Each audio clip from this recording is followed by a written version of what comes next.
from this to this. Let's explore flower stalk propagation in this episode.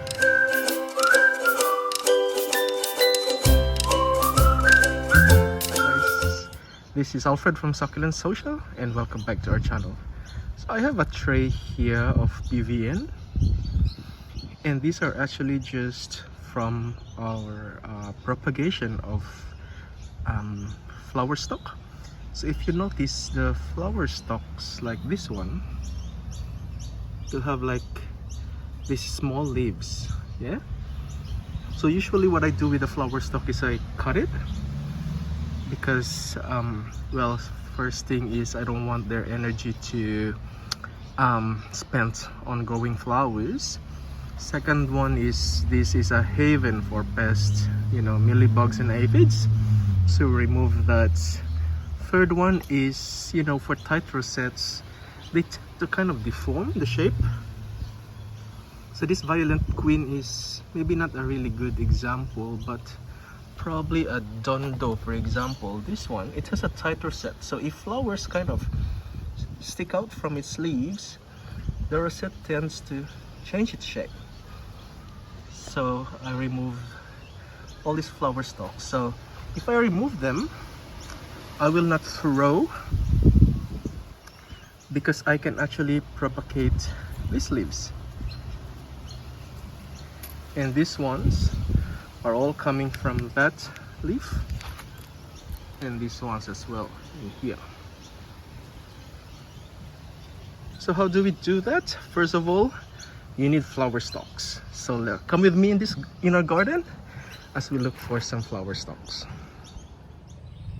So guys, I have my tray here and a pair of scissors cutters, and let's start harvesting some stalks.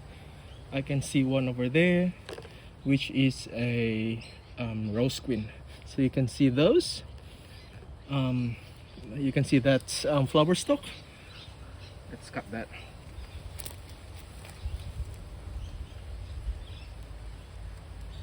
And I have the dondo here. I can harvest all those as well.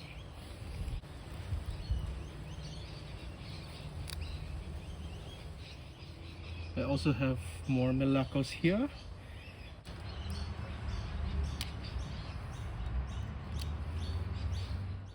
And I have PVNs here too.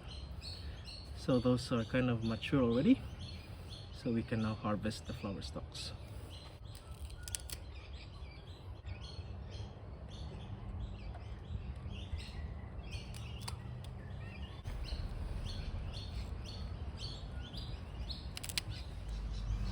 Now this one is a limere. It's an agavoides.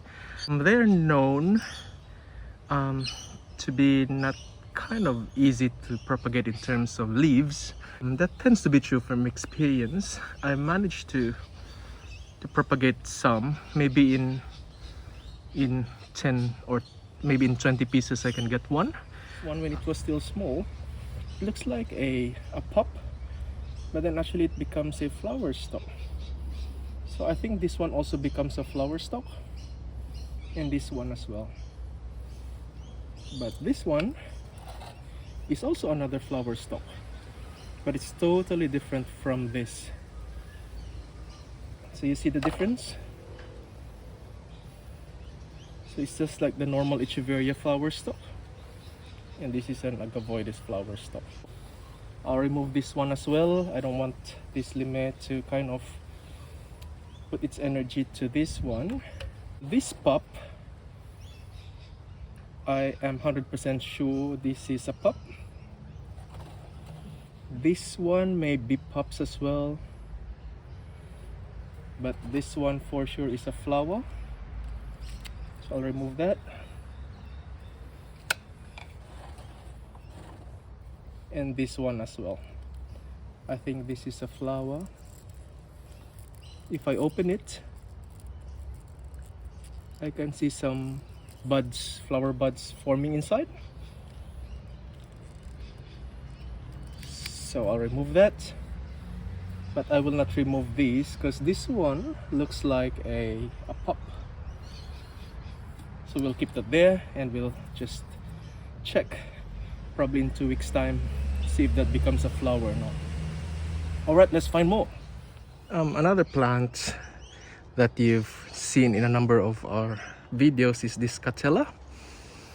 So it has these huge flower stalks and they've kind of matured already, and it opened up, the stalk opened up and kind of showed its flowers and the leaves. So I think I can harvest this one and even this one, but I think I haven't experienced a successful leaf propagation of this Katella. I think I've read somewhere, I think Leslie told me before that the frills are kind of difficult to leaf propagate. So we'll see this season if that still holds true, but I'm still kind of hoping that I can get at least for this batch. It's a big one and it's kind of heavy as well, but you notice a lot of babies under. So I'm very excited. That's why, you know, even if I don't get anything from the leaf propagations of this plant, I will be I am very excited for those two ones at the bottom. This one is also a flower stalk because you can see there at the middle, but I think I would still like this one to grow up a bit, just to kind of make those small leaves at the center mature, so they can hopefully bear some pups. So I'll probably leave this for another week. So this will be the final plant that we will harvest leaf flower stalks for this video. This is emerald ripple. I harvested already and I just drop it there and they start to grow as well. So they're very easy to leaf propagate. Oh, before I do that, I'll just show you this one, guys, if you can remember this arrangement. Oh, it rained like crazy over the week. Look at the water it got collected. Here it is now. So this is the arrangement, guys. So if you noticed, the glauca, the sempervivum, and one of the agavoides actually really thrive so well. Even these ones here filled up the space. These are new growth. This one's got babies too in here, and the one over the Haworthia is like super big in there compared to my hand.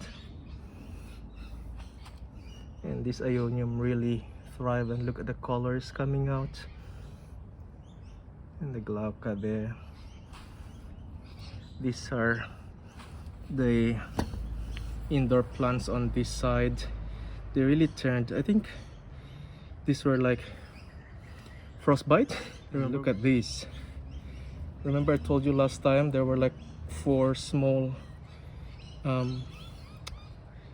pieces here? I said I will try not to put in a lot of those stuff there because they will really grow and occupy the space. Look at that. There's a lot of them there. So that really went well. This one start to kind of grow on the tips there. So I'm happy with this arrangement. It's really good. Alright, back to regular programming. I'm gonna cut flower stalks.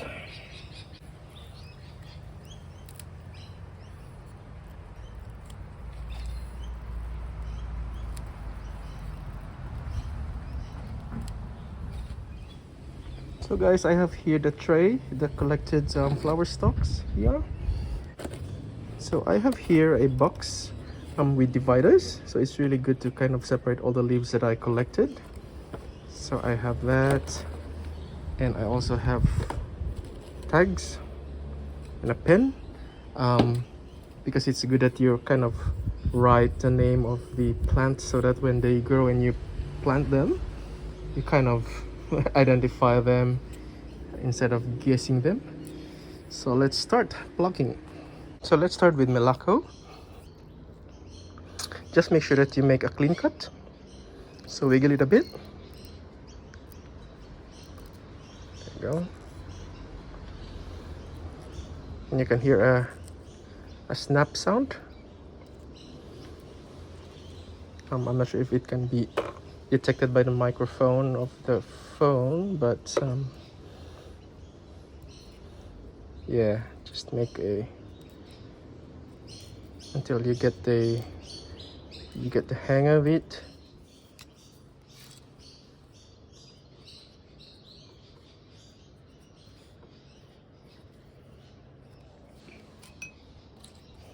Get a name.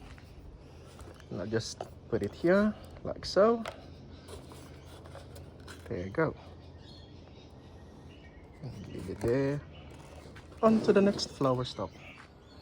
Alright guys, these are my Katella. I just put it in another tray because I don't have enough space. And the label. And these are actually some of the previous flower stalk propagations I had. Jessup, Alola, and Alawi. And these are actually from Katella as well, from last year. So guys, this is just a small greenhouse that I have here, which we put in all our leaf propagations. So this is the ones we did today, and the other one is there, and that is Lexi's Venus flytrap. So you will have to, you know, once you put them on the greenhouse, or at least in any ventilated space, well ventilated space, not direct sunlight, then you'll be right. You'll just have to wait then. Once you've finished all this stuff, some of them will grow roots first, and then some of them will just grow some pups. So just some stuff from Leslie that she did a while back, only a few days ago, weeks ago. But for example, here the Hercules, you can already see some pups and roots there. Those are pups. So guys, once your propagations start to grow pups and roots, you can actually start planting them. So for example, here we have a tray of different propagations here, and because of the roots, they have a root system. I'm not so overly concerned that, you know, they will rot or they will not survive because of that. But if you have a propagation that looks like this, you know, without a root, so it's either you wait until the root develops, or you can just put this thing on top like that. Don't bury it, just so when I water the, not really water, but I just mist them, because they don't really need a lot of water. So if I mist them, this part of the leaf will not be soaked in water and it will not rot. So I'll just put it there on top like that. Now there are some enthusiasts that will put in directly those leaves plucked from leaf flower stalks directly to the soil. That might work, but again, for us from experience, it depends on the situation where you are. I think the first one to consider is, are you in a humid country or place? Because if you are, I don't think that will work, because leaves alone, when soaked in high humidity level, will pretty much rot. So that might cause it to rot. And then the second thing to consider is these are just leaves, you know, so they don't have any root system to absorb any water from the soil. So putting it on the soil doesn't really do anything, or doesn't really provide anything for the leaf, you know. So I think those two are things to be considered when putting in leaf directly on a tray. So for us, what we do is we just put them on a on a box, on a very well ventilated area, and also with no direct sunlight, just for them to start to grow their leaves, their pups, sorry, and to grow their root system. And then once they are kind of ready, like meaning when I say ready, there are pups and roots, then you can start putting it on the tray, just like this one here. And when I water these, I will not really put in a lot of water, just mist them. If you have those water bottle spray, you can use that. Probably if it's a warm day or a week, maybe you can do it twice. For here in Australia, in Melbourne, Australia, it's spring already, or way more than spring, and we are already in our high mid-20s max. So I will, you know, water this tray about twice a week. And then what will we do next after these? So let's sow, and let's go and look at one of these tray. So guys, this is a tray of Mendoza, also from leaf propagation. They start to crowd already. That means, you know, they are already in a very good size. Yeah. So what we will do, or even this one here, these are all very good sizes already. Here I have a PVN from one of flower stalks as well.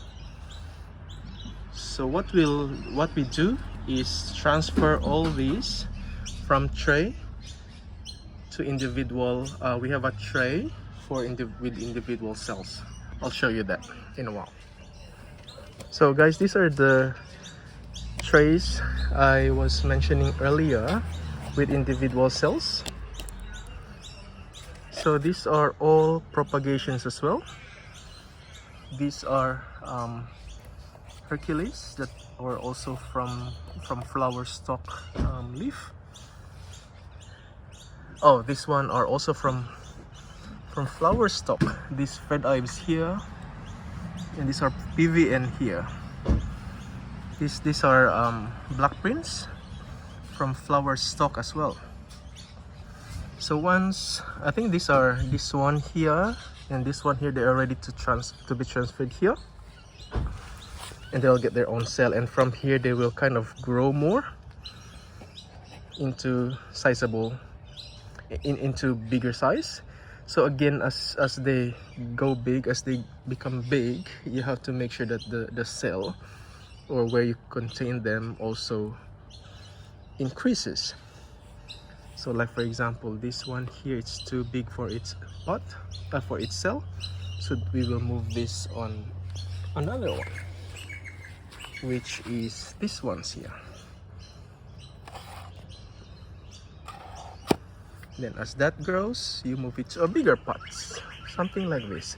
So that's the cycle, guys, of the propagation that we are doing here in our garden. So it starts from the leaf propagation or from the flower stalk, and then we propagate it and make it into new plants. And this is what we do here at Succulent Social, because we use them for our business. Now if you are a collector or just a grower or just an enthusiast, maybe you don't really go to that pathway, but for us we need that. However, again, leaf or flower stalk leaf propagation takes time. However, the advantage of that is you have the quantity. You can get more plants compared to just waiting for a pup to grow here, and then you kind of harvest that like this one to get that size. That's quicker, but then again, the disadvantage is that you don't have the quantity. So if you have a business like us, we need the quantity. So that's why we do this, and we do this continuously so that we have a batch of plants.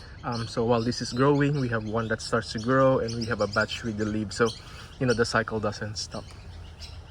So I think that's it. That's all for this video, guys. I hope you learned something for today, and if you have any questions, please let us know.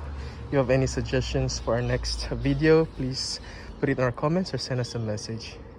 Alright guys, thank you for watching. See ya.